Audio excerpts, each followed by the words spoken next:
Heck yeah. All right, hello, and welcome to the classiest cavern on the World Wide Web. This is Mr. G and Mr. J, and we are here today representing Dank Swank, talking about, well, it wasn't really E3, was it? Nope, it was more of the Summer Gamefest, as, you know, because Jeff Keighley kind of just hijacked the entire thing from what we've seen. He's our Ryan Seacrest, isn't he? He basically is. He's the Brian Seacrest of the gaming world, so, but, I mean, we still love him anyway, so. For some reason.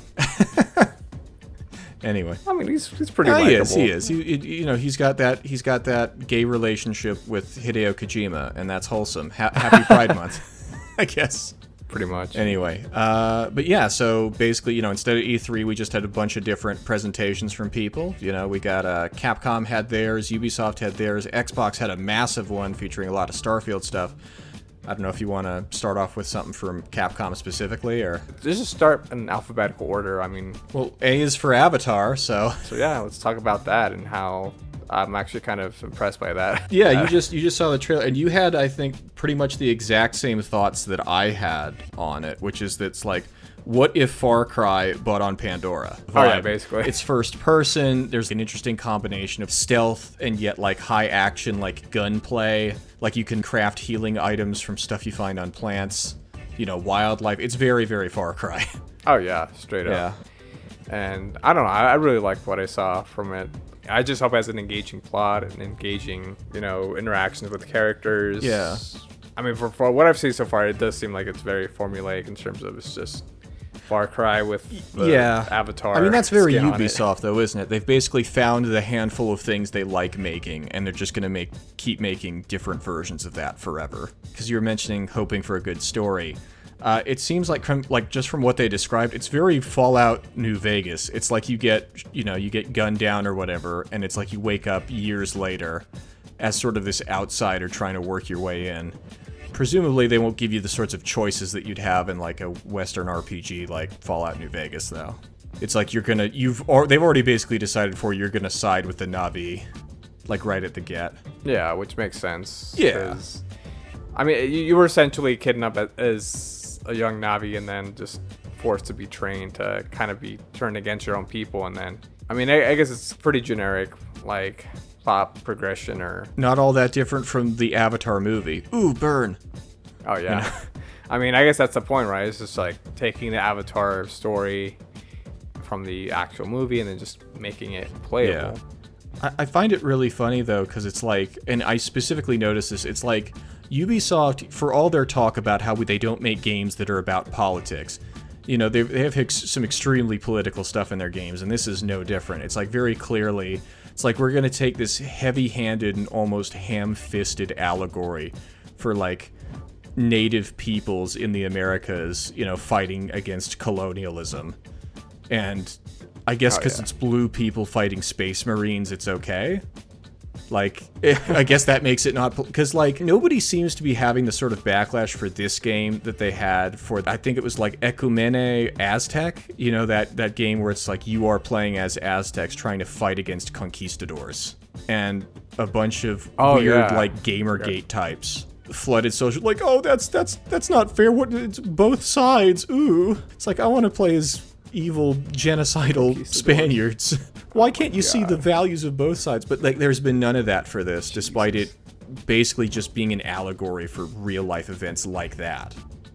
Which I find, not to get political for the three people who are going to watch this, but like, I just find it extremely funny how, I guess if you paint the people blue and make the conquistadors wear power armor instead of like those funky helmets, all of a sudden, like that's cool.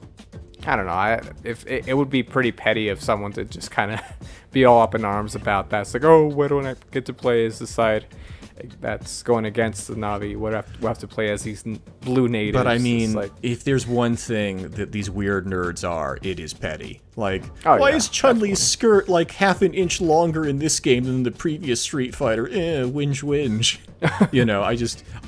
All I'm saying is I'm kind of surprised. And I don't know, maybe there's been some character development in the hardcore #gamer community. I don't know.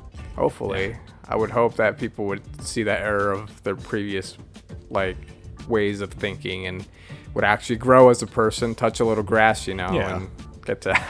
actually interact with real people for a change. Yeah. Anyway, I don't mean to move on. If you got more to say, feel free to. But I was gonna. I don't know if we want to move on to the Crew Motorfest. Oh yeah, why not get into the Crew. The first note I have here is, what if they made TDU with a smaller map but better graphics? Because that's kind of what it is. It's just Test Drive Unlimited in a way. Yeah, sounds about right. I mean, makes sense because a lot of the people in Ivory Tower, which is the Ubisoft studio that makes the Crew games, a lot of them were originally part of like Eden Games and helped to make the first Test Drive Unlimited and its sequel. So it makes sense that they're in there. I also had the note, it's like, what if Test Drive Unlimited but with worse handling somehow? That's just I'm sorry, that's just me being a Forza stan, just jabbing, because the Crew has a reputation for having iffy handling. But I've heard from like some insiders, like Don Juan Song, has said that the handling has been pretty improved. Like it has been noticeably improved from earlier games. So I'm not going to harp on that until I get a chance to mess with it myself. Okay. Yeah, it makes sense. I mean, have you played any of the previous Crew games? I've messed around with it a bit. I thought the handling model was pretty ass, to be honest. Like, it's not the worst in the world, but it's nowhere close to, like, you know, again, Forza Horizon or, like, the original Test Drive Unlimited, like, handling models. Like, the underlying physics didn't feel nearly as good. Unextraordinary, I guess is what I'd call it. But, you know, if it's better, I'm looking forward to seeing how good it is, whether, you know, they account for, you know, it's like, you feel like body roll and it's like the tires coming out from under you, you know, going into sideways and, you know, loss of grip and understeer. I'm wondering how well they simulate that. We'll have to see. And then, where is this new Crew game going to be? So it's Hawaii. I think it's supposed to be Oahu, if I'm not mistaken. I could be wrong. Oh wow. Which is cool. So pretty much just kind of like a TDU remake in a way. Yeah, it is, but it's also kind of like a cross between Test Drive Unlimited and Forza Horizon, because it's set around its own festival site, like just like the Horizon games. Like it's just called Motorfest. Presumably it's just focused all on cars and it doesn't have the musical focus. But it's funny because they've even started to bring features over from Forza games. Like now they have the rewind feature that's in Forza games. They've now added that, which is really interesting. It's like they're literally just trying to. It feels like they're just trying to make another Forza Horizon. Copying like Playground Games homework. It does seem like that a lot, you know, and, you know, I know a lot of people would argue that if not for the original Test Drive Unlimited, Forza Horizon wouldn't be what it is, and, you know, with that in mind, it makes sense since they're just going back to their roots, but, like, Test Drive Unlimited didn't have Rewind or, like, a festival as its core, like, hub zone, you know? It just feels a little like, I don't know, like great value version of, you know, it's like instead of Honey Nut Cheerios, it's like, you know, great tasting honey nuts or whatever. Yeah, that makes sense. Yeah. It's just like, great value brand or generic brand of, I mean, can you blame Ubisoft for not being original? I mean, I can't. I mean, I guess the era where Ubisoft was creating some interesting stuff between like 2007 and 2012, you know, with Assassin's Creed and some of the Far Cry games is kind of over. There's a lot of deviation. I mean, it does look very nice, and it might turn out to be a good game. There are a lot of things that the Crew definitely has over the Horizon games. Like the maps tend to be much larger than Horizon games for one thing, and also the visual customization tends to be a lot more extensive. But, you know, I think it needs, at this point, they need more than that to really set themselves apart. Yeah. Hopefully it won't have always online DRM, but I'm not counting on that since the last two had it. Anyway, that's my last little thing. I've been too mean to this game. It does look nice, and, you know, if you're a Crew fan, all more power to you. It's just not for me. Hopefully, I am still excited for this one, though, and I hope that this one changes my mind, because it'd be nice for Forza Horizon to have an actual competitor, you know, and maybe with that in mind, actually manage to push it to make a better game. Because Horizon 5, if you've seen our in-depth review for it, plug, you know, in case you haven't seen it already, make sure to check it out. I have very mixed feelings on it, and I think it's time they really need to have some legit competition to sort of push them to be the franchise they should be. Yeah, let's hope. Yeah, let's hope. Anyway, Assassin's Creed VR. It has an actual name. I'm sorry. I come in here pretending to be all prepared, not even have the name. But they had like a VR version of Assassin's Creed, and it was classic Ubisoft. Here's a CGI trailer that's not going to be anything like the final game. Yeah, when I saw it, it was just like, it's been. I know Assassin's Creed would probably do pretty well as a VR game, but we need to see at least something out. I think most trailers for games that come out on the MetaQuest 2 have at least 1 or 2 like gameplay trailers. Yeah. I think every single, like, I own a MetaQuest 2, and every single game has to have like that gameplay trailer or like something showing what the game actually plays like. So I mean, maybe it's just early in development, or maybe, you know, it's not really getting as much attention as Assassin's Creed Mirage, but yeah, we need to see at least a little bit of what to expect and not just the CG trailer. Yeah, I mean, especially in light of recent events, like, you know, with Redfall and, you know, a bunch of other games that were, a lot of which were heavily CGI trailer based. It's like they were hiding something. Oh yeah, for sure. If they're not, it really shows that if you're just showing a CG trailer, they're not confident enough in the final product, which is kind of a red flag. Oh yeah. Yeah. So hopefully it has enough time, you know, enough time in the oven, as Jake Baldino would say, because the idea of that, a VR Assassin's Creed experience, is just inherently really interesting to me. Oh yeah. Kind of wild they went with that as opposed to what I think would be much more conducive to VR as a first-person game, which is a Far Cry in VR. To be honest, that feels like that would have been the real one to start with, and then because, you know, I don't know, maybe we'll have something to kind of hope for in the future. I mean, I know PlayStation's trying to push the VR2 headset, and yeah, I mean, if they can bring in some stuff like Far Cry VR experience or something like that, that'd be cool. And that'd be super cool. Like, if there's anything that should be in VR that Ubisoft makes, it should be that, in my opinion. Oh yeah, for sure. Anyway, but yeah, the main Assassin's Creed, though, like you're mentioning, Mirage, like that's the big one. That was the big event for Ubisoft this year, wasn't it? Oh yeah, definitely. I think it dedicated most of their time to just showing that off, and yeah, from what I see, it, you know, feels more like a traditional Assassin's Creed title. Yeah, back to basics. Yeah, I mean, they kind of have to after Valhalla and Odyssey, you know, more recent titles. Yeah. I heard those tend to be more of a grind fest as opposed to actually, you know, being about assassination. And it feels like this is more, just going back to the roots and having that traditional gameplay loop where you have a target, you go and take them out. And I feel like Odyssey and Valhalla were more about like character interactions, right? Or just kind of like exploring the setting of like the Viking setting with Valhalla, and then like the weird RPG elements just kind of shoehorned in, like weird dialogue trees. Almost doesn't even feel like Assassin's Creed in a way. Yeah, I remember, because I didn't really play Odyssey at all, but I saw a bunch of footage of like what Ubisoft considered like dialogue trees for like seducing other characters in the game, and it's like it was very sexually aggressive, I remember. And I was like, that's classic Ubisoft, isn't it? Just to be... It's really like the sexual harassment that happens in the actual workplace at Ubisoft is bleeding into the games. And art imitates life, doesn't it? Yeah. Anyway. Oh god. Yeah, but yeah, you're right. It is very much like you're dumped into an environment, and it's like you just have to kill the target. Like, you know, you have a lot of freedom in how you do it, and like... Going back to like you're talking about, not just in terms of them changing direction in terms of like focusing on the world, but like even the assassinations, like it felt like as time like Syndicate especially, I feel like was a real turning point where it's like they're giving you like the quote unquote choice between two very rigid options of like how to take out a target. Oh yeah. So it's with that in mind, it's like I'm glad they decided to go back to a more almost like what the Hitman games became. You know, with like with them trying to bring back the sort of blood money vibes in the World of Assassination trilogy, where it's just like, all right, here are your targets. However you got to do it, you got to do it. You know, we'd prefer you to go quiet, but if it has to go loud, you can go loud. So that's nice. That said, they did bring a more modern assassin, a couple of modern twists into it. Like the Eagle is back.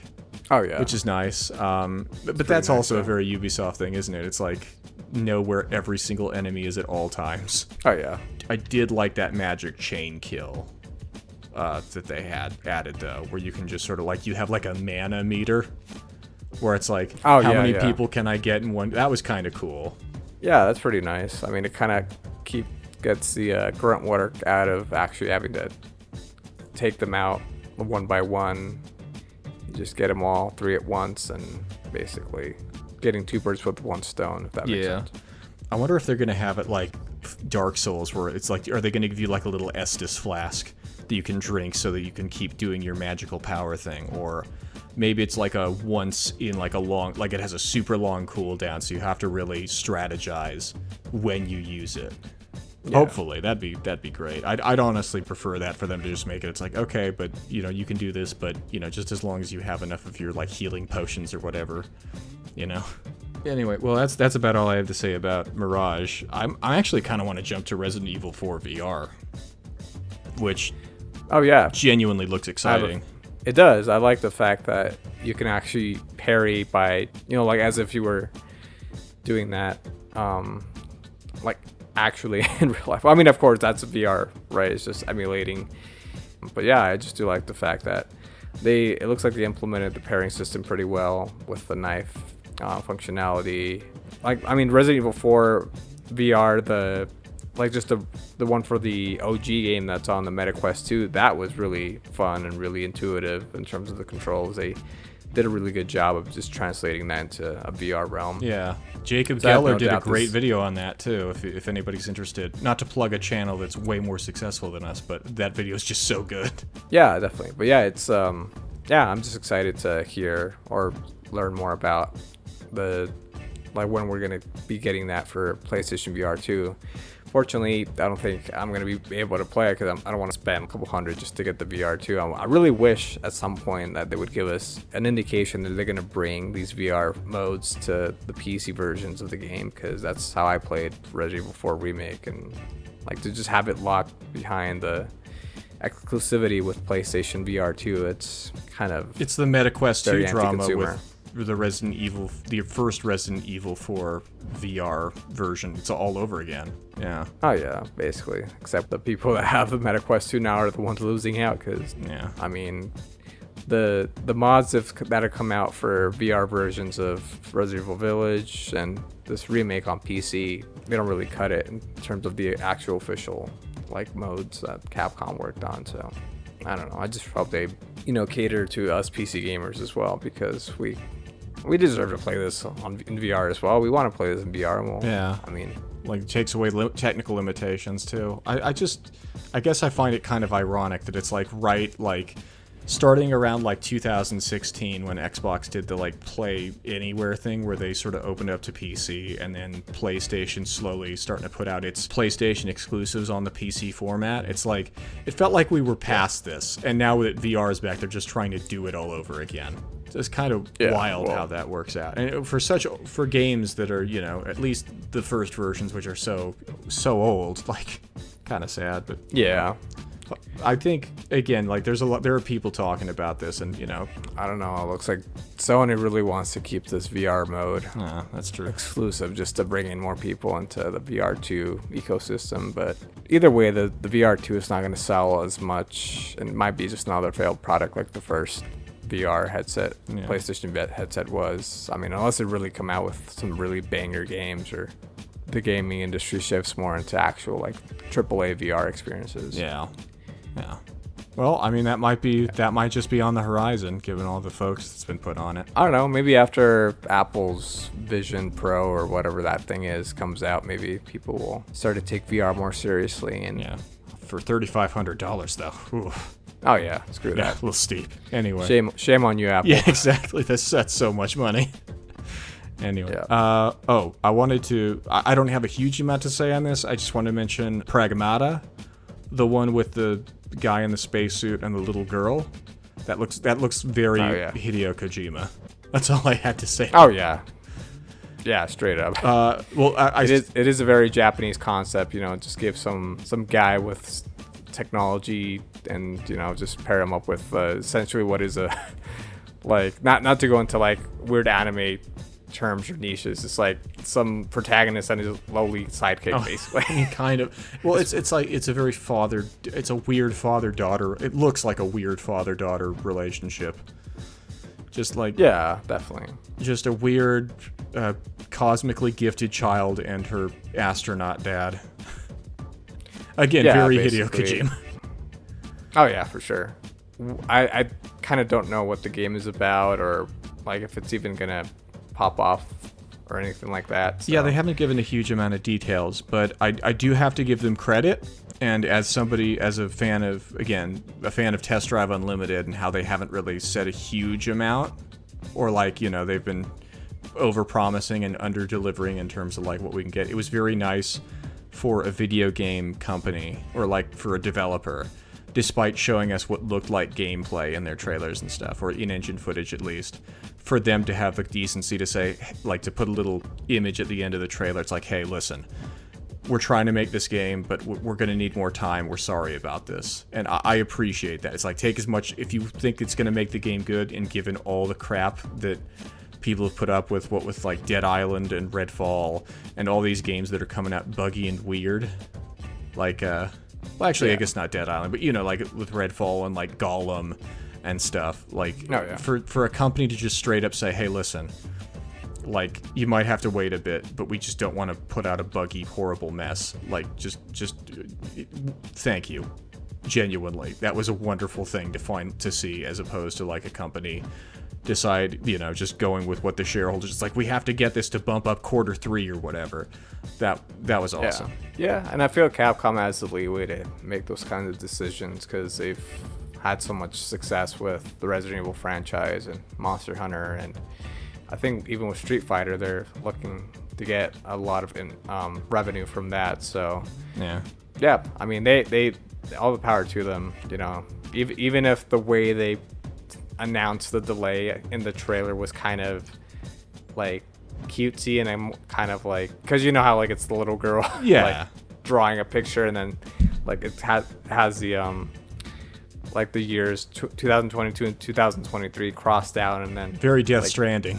Like a frowny face and like a question mark, and it's very much like a Death Stranding, like Hideo Kojima type of like humorous approach. But you know, it's still, I'm glad that they're taking the time with it. And you know, as Shigeru Miyamoto always said, or at least people claim that he said that a delayed game is forever good. Yeah. Whereas, you know, a rushed game is, you know, forever bad or whatever. Yeah. Anyway. All right. Sea of Thieves, Monkey Island. Heck yeah, match made in heaven, baby. Yeah, we thought they couldn't outdo the Pirates of the Caribbean collab, but they did. Or at least it seems like they did at the start. Which, I mean, I think it's a good collab, not just because, like, everybody loves the LucasArts adventure games, you know, featuring Guybrush Threepwood, but also because it's like the premises are kind of similar. Like old adventure games, I think Ian Danskin from Innuendo Studios, he described it as puzzles as story. Like the adventure is like figuring out these puzzles, and the puzzles themselves inform the plot, specifically more than like, say, in a game like Portal or something, where it's like super puzzle focused, but it's not really the story itself. But I think, so that might meld really well with like Sea of Thieves. Like a lot of their challenges, like, you know, figuring out riddles to find buried treasure and stuff, like, you know, it's really conducive to good story content. And with that in mind, I just wanted to say it's kind of funny how there's so much story and co-op content for this supposedly PvP-centered game. Oh yeah, it's very like so many people. Like I've got some buddies, and you know they've gone on the sub. It's like they're so aggressive about like the people who go on the subreddits and the forums and stuff are so aggressive about it. This is a PvP game. All the big content and like the big stuff, whether it was this or Pirates of the Caribbean or like the other stories like the Shroud Breaker and stuff, it's all at best like co-op content, you know? So I don't know. Anyway, that's my little slight to all the PvP sweats out there who keep insisting that no, you don't understand. It's totally cool if I just gank and act sadistically towards noobs. It's part of the game, man. It's like whatever you need to tell yourself to launder your conscience, I guess. I mean, just because it's a pirate game doesn't mean you have to act like an asshole pirate the entire time. Maybe you just want to enjoy the sailing the seven seas, and you get a joy out of just, you know, exploring the different environments, islands. Yeah. Sometimes you just want to drink a full buried treasure tankard of grog and just barf on your friend, and that's being a pirate. Yeah, exactly. Solving riddles, finding treasure and whatnot, and discovering the mysteries behind this Monkey Island. I think it's definitely going to bring in a lot of depth into the actual quests in the game where you're finding buried treasure, like actually make it feel like it's part of a progressing story with character stakes that are melded into it. And yeah, it'll be interesting to see how it's pulled off. Yeah. Anyway, all I have to, I just want to, there's not much I have to say about it, just because all they showed was epic, like, landscape shots, but my god, does the new Flight Simulator 2024 look incredible. Oh yeah, for sure. Even more than the prior version of it that they came up with just like, it felt like just yesterday. Like, my god, Microsoft Flight Simulator 2024, just breathtakingly good looking game. Oh yeah, of course. It just looks really amazing. You know, they're bringing, from what we saw, it looks like they're bringing in more stuff to do just besides flying, like piloting rescue vehicles. Yeah, it's like an actual like video game structure with like end conditions and like goals to reach. Yeah. I'm just wondering if it's gonna, I mean, even though it looks amazing, like it's just gonna keep adding on to the file size of the game, because I remember I tried to play the game one time on Game Pass, and it was like almost like 150 gigabytes. Yeah, it's enormous. If not more, and I don't think I was able to even play the game even after downloading it, because it was still missing some stuff, or the file got corrupted. So I was like, gosh, that's a pain in the ass. It just, yeah, I just hope they have a way to address that. Like, you can just download a smaller version of the game, base game, and then just like, if you want to have like really high quality textures and assets, do like a separate optional download. But you should just have a way for it to like to streamline the download process, or at least have like a basic version of the game that you can get up and running without having to, you know, wait forever, like days upon end, to just download the entire package, basically. Yeah, I guess, I mean, given how much of it is like, I guess that's just a testament just how much they put into it. Because like,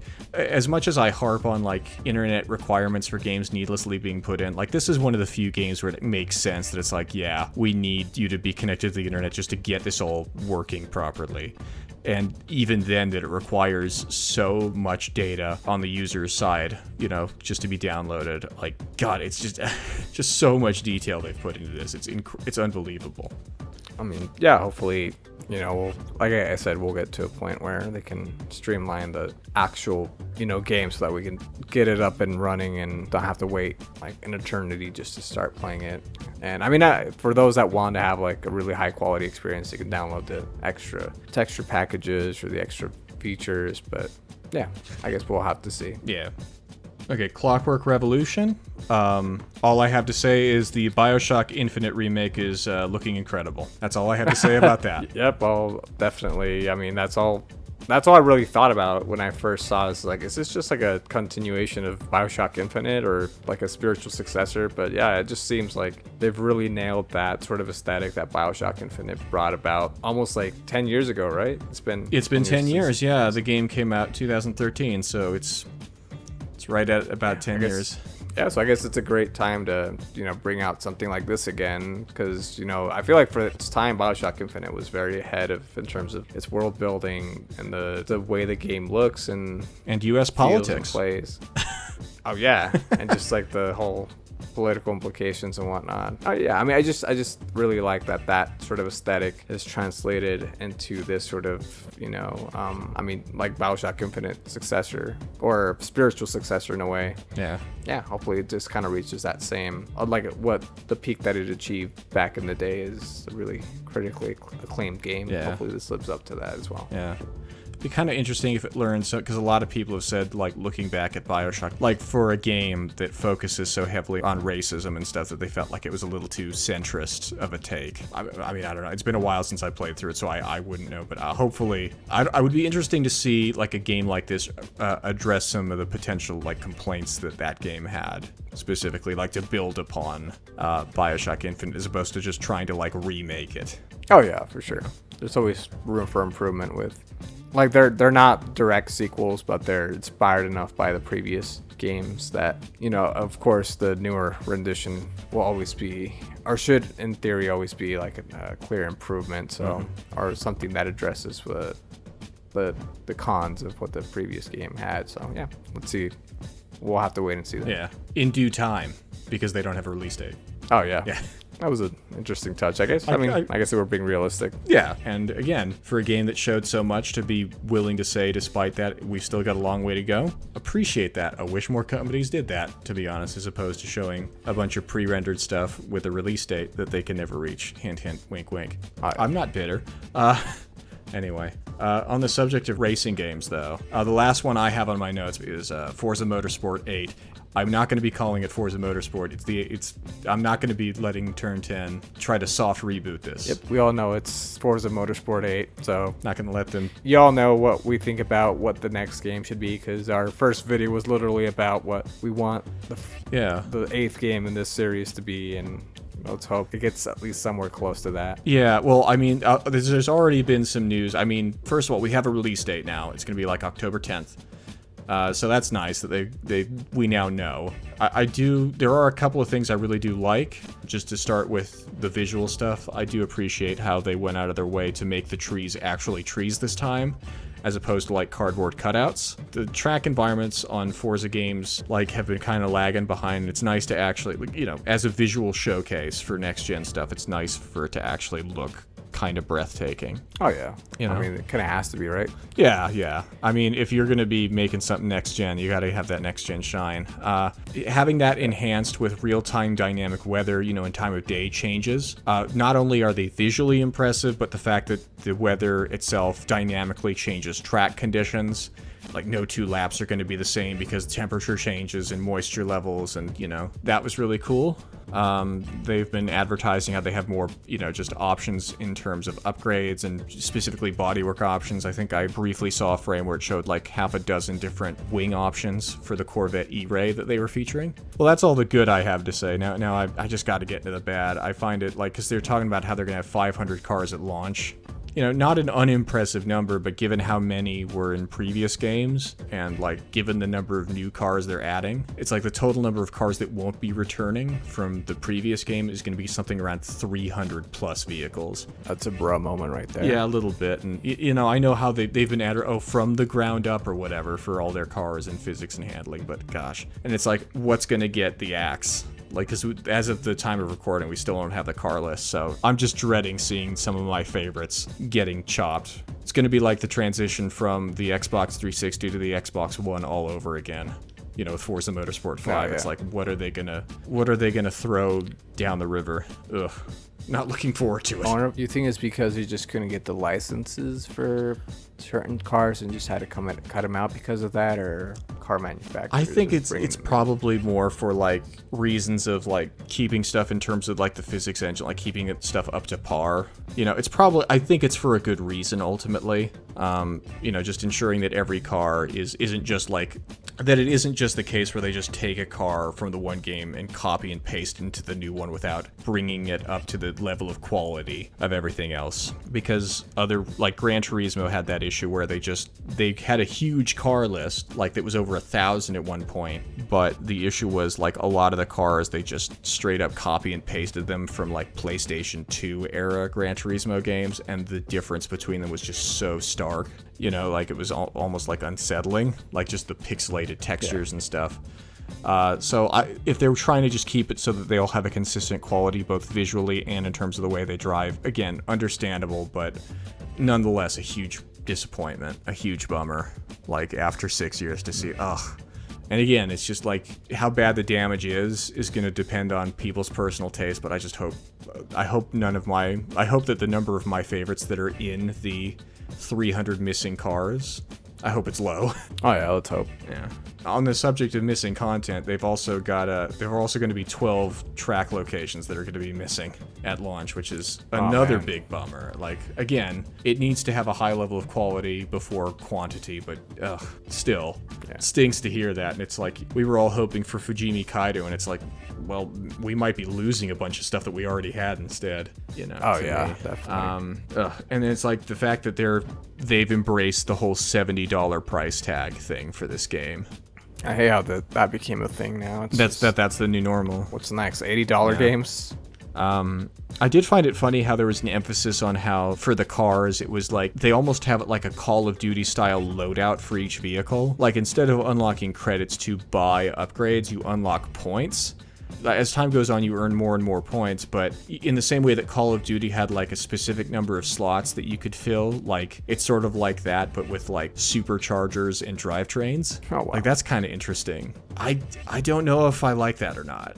I don't know. Like, there's something liberating about being able to spend credits however you want, and like, I don't know. I'll have to experience it when I actually play it, but that's just sort of a weird approach, I think. Yeah, I guess. I mean, we'll see when it comes out in October.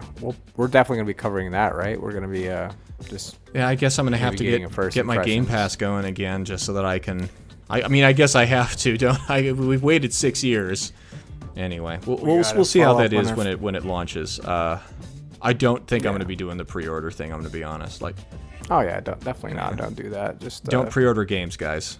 It's how you keep all the bad stuff that you hate about this industry going. It's just like, Anyway, but that's all I wanted to cover. But you wanted to like cover some stuff from Yakuza. Yeah. Before that though, I just want to say I don't know if you saw the teaser trailer for the Metal Gear Solid 3 remake. Just the way they teased that was just so kind of like mind-boggling. It was breathtaking, yeah. Yeah. Did you watch the trailer? I've seen snippets of it and like screen captures of it. Like I was actually, the thing that probably impressed me the most, and this is so off topic, but I really was impressed by the way they made that Garil, that crocodile look. Like seeing side by sides of the original game with it, it's like, wow. Like it really does. Oh yeah.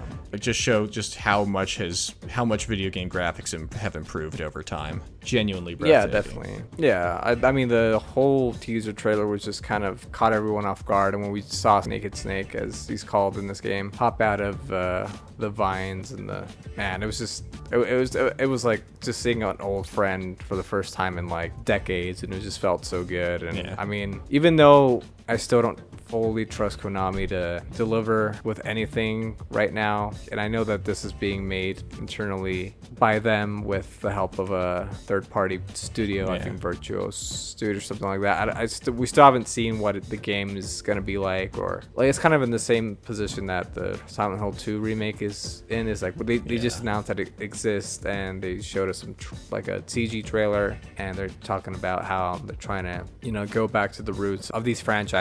Like Silent Hill 2 is they're going to revive the Silent Hill franchise, and they're going to take Metal Gear Solid 3 and revive the Metal Gear franchise. So like I'm glad at least that we're getting these sorts of games again. Yeah. But we'll just have to see if Konami is going to deliver. And I know Konami's been trying to do a 180 with its image and trying to really appeal to its consumers again after all the fiasco with Kojima and everything after Metal Gear Solid 5, where their gaming lineup just went to crap. Yeah. And all the Pachinko stuff. I mean, they kind of, I feel like this might be their desperate attempt to really tap into that gaming market again for all their previous titles, because I'm pretty sure the pandemic really affected their Pachinko sales. Yeah, that's the sad reality, isn't it? It's probably just like follow the money. Like it's like, yeah, exactly. I mean, and they probably saw how well the remakes worked out for Capcom with Resident Evil 2 remake, and other companies that are following suit after how good the Dead Space remake was, and other companies have been doing similar remakes. They're probably just like aiming for that sort of market where they're tapping into that nostalgia that people had for these previous titles that came out, and like for their franchises that they already have, and using that to really bring them up again financially and earn that esteem again from their previous fan bases and whatnot. So yeah, we'll just have to see how this pans out. We definitely need to see gameplay. Yeah, very early days right now, isn't it? Like with just a teaser. Yeah, definitely. I mean, hopefully we see something again for these games for Metal Gear Solid Delta, as it's being called, sometime next year. But yeah, I mean, from what we see so far, they're not re-recording any voice acting. They're just using the voice acting that they already have from the original game. So yeah, I mean it's easier to just remake a game that another like very talented video game auteur made beforehand than to try to remake it from scratch. At least it's not a pachinko machine, is what I'm gonna keep telling myself. Oh yeah, baby steps. Exactly. Yeah. Let's just hope they have the integrity to at least credit Kojima in this somehow, because at the end of the day, this entire game franchise, and even this game, is like his magnum opus, so they have to at least recognize that. And if Konami really has changed, then they should have the decency to do that. They better add the Doritos and Mountain Dew tie-ins as well. Oh yeah. just to keep in the spirit and like be faithful to Hideo Kojima's original vision. Yeah, exactly. Anyway, before we get to Starfield, I just want to quickly go through the Yakuza stuff. yeah, we got to talk Yakuza. Yeah, I mean, we got 2 titles in the works. We got Like a Dragon Gaiden, where we have Kiryu come back as a secret agent from what we see, and he's I guess they just don't want to let him go, right? They just keep bringing him back, even though he's like he's faked his death more times than I can count. Well, once you're in the gang, you can't really once you're part of the Yakuza, you can't get out. It's like any gang, isn't it? Yeah, but the thing is, I don't know if he's actually someone that's in the Yakuza, like in a crime family. If he's just kind of jumping in to kind of placate whatever Yakuza groups are popping up in the Kamurocho area of Tokyo. So I don't know, it'll just be fun. Another fun experience playing as Kiryu again as a secret agent. And then, of course, it's going to be a combination of wacky, over-the-top action with like very serious character melodrama and stuff like that. So yeah, we'll just have to see how that plays. It'll be definitely fun. And then we have Like a Dragon Infinite Wealth, which is essentially Like a Dragon 8 with Ichiban coming back and, basically just showing up like some random beach in Oahu, butt naked and Yakuza goes Hawaii. Basically. Yeah, essentially. Be interesting if they had a tie-in with the Crew Motorfest. Like if they had some Yakuza merch in that'd be pretty fun. Because it's weird that like multiple games are going to Hawaii like all of a sudden.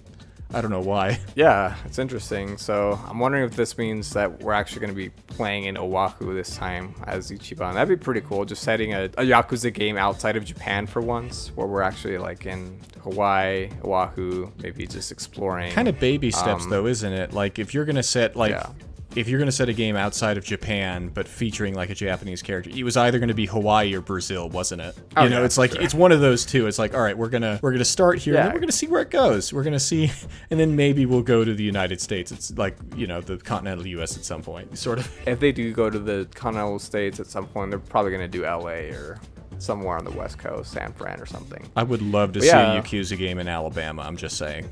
Oh my god. It would never happen, but like, my god, would that be like such an interesting location for a Yakuza game? Oh yeah, for sure. Going hillbilly hand fishing.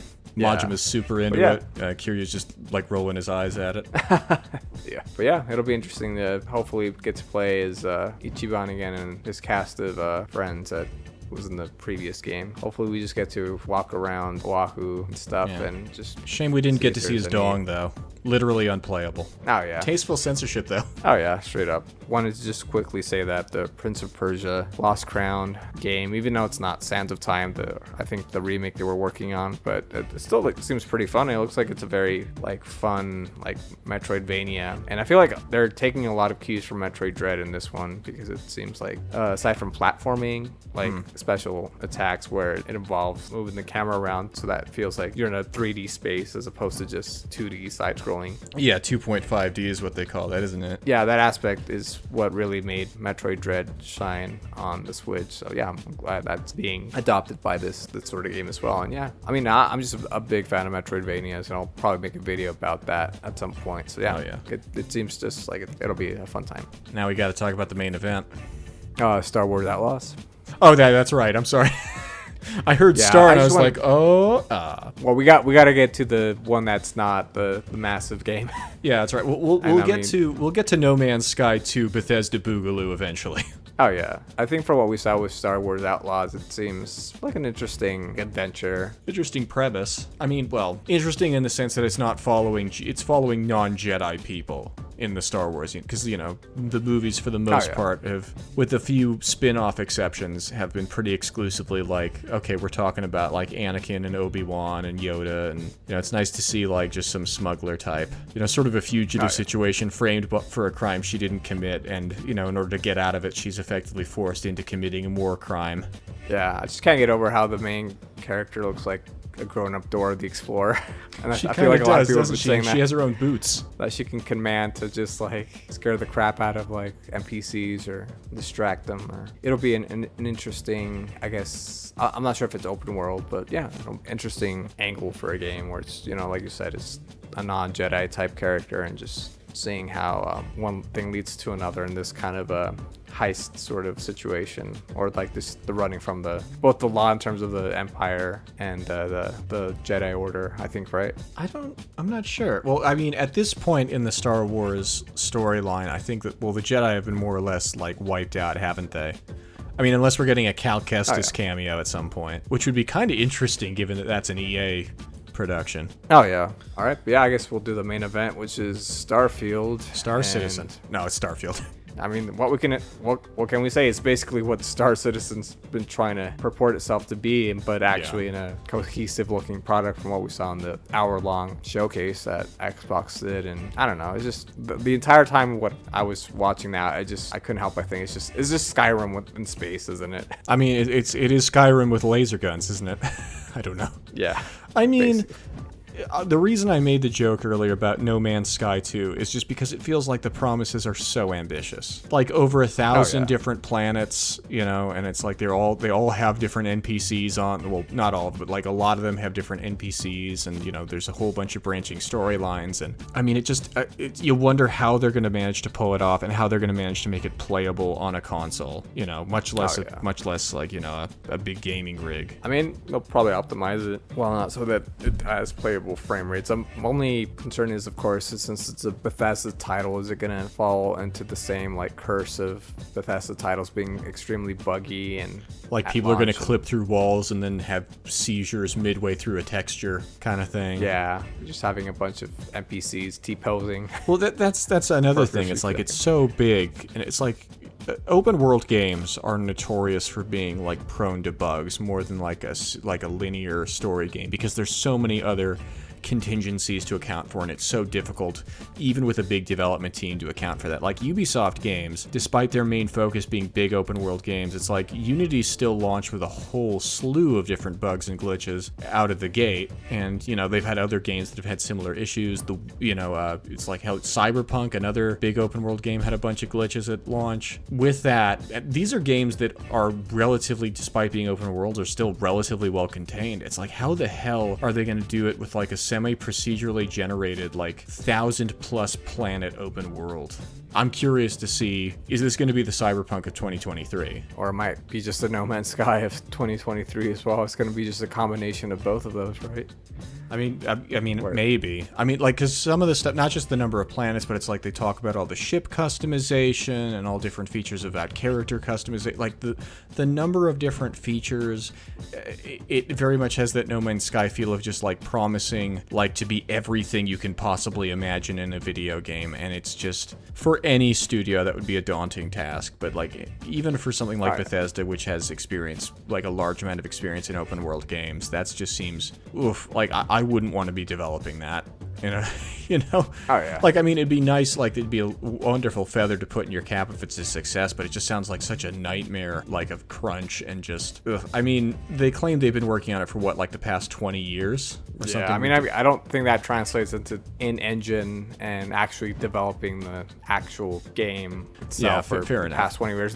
They've probably just been hashing out the details of, like, the universe and the lore and everything, designs and stuff for the past 20 years. Essentially, it's been the game they've wanted to make, but they haven't been able to because of, I guess, technical constraints back in the previous generations of games, consoles. But like, they're working on Oblivion, and then Todd Howard's just like, what if we did this but in space? And then it's like he puts that on a sticky note and checks back on it 15 years later, and it's like, yeah, I think we can try it now. Yeah, basically. So I mean, it's definitely been a long time coming in terms of maybe the concept they were trying to hash out previously, right now it's just all about whether they can really execute it well and it has a good smooth launch and, you know, it just doesn't ship broken. Essentially what they need to focus on is just making sure, hopefully this year delay that they've had to do gave them enough time to kind of really get to a point where they can deliver on all the promises they've been asserting for this game, and hopefully that they weren't too over ambitious with the scale of the world or found like creative ways to really,